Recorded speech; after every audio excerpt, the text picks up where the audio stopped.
In 13th century England, the concept of a bedroom didn't exist. Tonight you'll find out exactly how entire families, parents, children, servants, and strangers all slept, lived, and breathed inside a single room. To understand this, you have to completely erase your modern expectations. Today, a home is designed around the individual. Your own room, your own door, your own space. In medieval England, the home was designed around survival, and survival was a shared project. Everything follows from that one fact. Start with the building. Most rural homes in 1200s England were small timber structures built using a technique called wattle and daub. Builders wove thin sticks through a wooden frame, then packed the gaps with a mixture of mud, clay, straw, and animal dung. That sealed the walls. The roof was thatched, dried straw or reeds layered thick enough to insulate, but never tight enough to fully block the wind. There were no chimneys in simpler homes. A fire burned at the center of the room, and the smoke simply drifted upward. It filtered slowly through gaps in the thatching. This meant the air inside was almost always hazy. Eyes stung, walls and ceilings turned black with soot over time. Inside there was one room, just one. It served every purpose at once. During daylight, it was a kitchen, a workshop, a dining room, and a social. Tools and baskets lined the walls. Spinning wheels were set up wherever there was room. At night, that exact same space became a bedroom for every person in the household.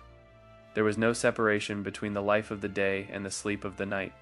The fire burned lower, the work stopped, and everyone lay down in the same place they had cooked and worked and eaten. Beds in the way we picture them were rare for ordinary people. Instead, families slept on pallets. These were simple sacks stuffed with straw, dried grass, or leaves. During the day, they were rolled up and pushed to the walls so the floor could be used.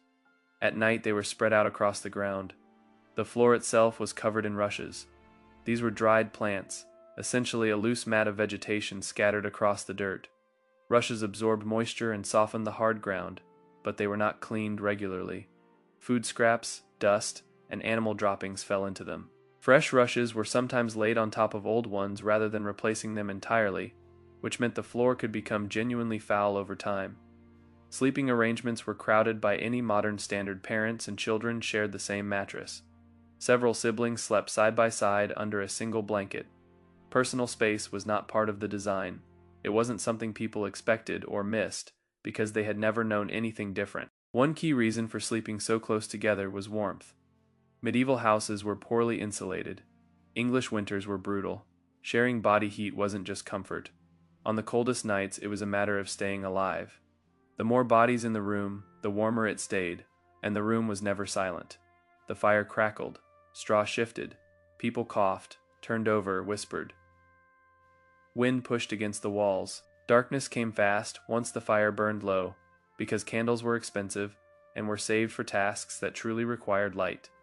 This was simply what night sounded and felt like. Wealthier households were larger, but the basic logic was the same. Manor houses and castles were built around a central space called the Great Hall. This was the beating heart of the entire household. Long wooden tables were set up for meals. A large hearth burned at one end. During the day, servants moved through it constantly, carrying food, repairing equipment, conducting business. Visitors were received there. Legal and land matters were discussed there. When night came, the Great Hall became a sleeping room.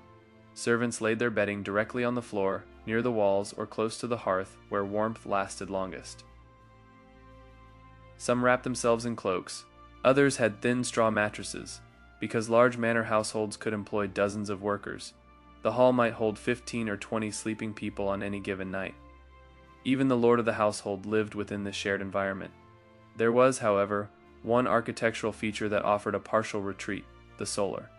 This was a room, usually on an upper floor, reserved for the lord and his immediate family. Compared to the hall, it was quieter. It might contain a proper wooden bed frame, a mattress stuffed with feathers instead of straw, and thick furs for warmth. Windows sometimes had shutters or oiled cloth to block drafts, but the solar was not private in any modern sense. Servants entered it constantly to tend the fire, bring food, and manage clothing. Messengers and visitors could be received there. The door might close, but the room remained a working part of a busy household. True solitude, the experience of being completely alone, was something most people in medieval England almost never had. There is a common assumption that medieval people didn't bathe and didn't care. The reality is more nuanced. Medieval people understood cleanliness. They simply operated under different constraints. Water was available in most parts of England. Rivers, streams, and village wells supplied households with enough for drinking and washing. The problem was heating it. Fuel was valuable. Labor was valuable. So a full bath did not happen every day for ordinary people. What historians sometimes call partial washing was the norm. Each morning, people washed their hands and face using a small basin. This was done before meals as well. In wealthier households, servants brought a bowl and towel to the table so people could clean their hands before eating. This mattered practically. Most food was eaten with the fingers. Soap existed. It was not refined. Early medieval soap was made from animal fat mixed with wood ash or lye, producing a coarse substance that was harsh on the skin, but effective at removing grease and dirt. Even when soap wasn't used, water alone was considered beneficial. Bathing in a more complete sense happened in wooden tubs. In poorer homes, these were often simply large barrels filled with water heated over the hearth. Because heating water took significant time and fuel, multiple members of a household frequently used the same bathwater one after another. Practical, not pleasant. Some medieval towns had public bathhouses, particularly in the earlier part of the Middle Ages. These allowed people to soak in heated water more thoroughly. By the later medieval period, many bathhouses had declined. Concerns about disease and questions of morality reduced their popularity. Clothing was also part of the hygiene system. Linen undergarments were worn directly against the skin and washed more frequently than outer layers. These shirts and shifts absorbed sweat and oils throughout the day. Washing them regularly was one of the primary ways people stayed clean. Laundry was hard physical work. Clothes were scrubbed in wooden tubs, beaten against boards or stones, then hung outside to dry. Sunlight and fresh air were valued not just for drying but for reducing odors. Hair care was another routine practice. People combed their hair daily to remove dirt and deal with lice. Fine-toothed combs made of bone or wood were standard personal items. Lice were a persistent problem across all social classes, but regular grooming managed infestations. The hardest hygiene problem was human waste. In rural homes, there were no toilet rooms.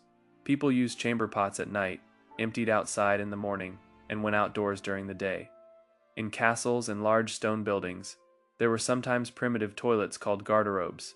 These were small closets built into the wall where waste dropped through a vertical shaft into a pit or moat below. Not sanitary by modern standards, but a deliberate attempt at waste management. Medieval people cared about appearance.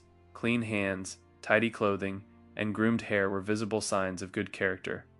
In a world where everyone lived this closely together, basic cleanliness mattered, not only for comfort but for dignity. In medieval England, privacy was not a right. It was not even really a desire.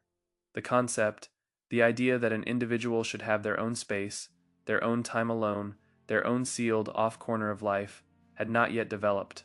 Life was fundamentally communal. For ordinary villagers, the family unit lived entirely within one room.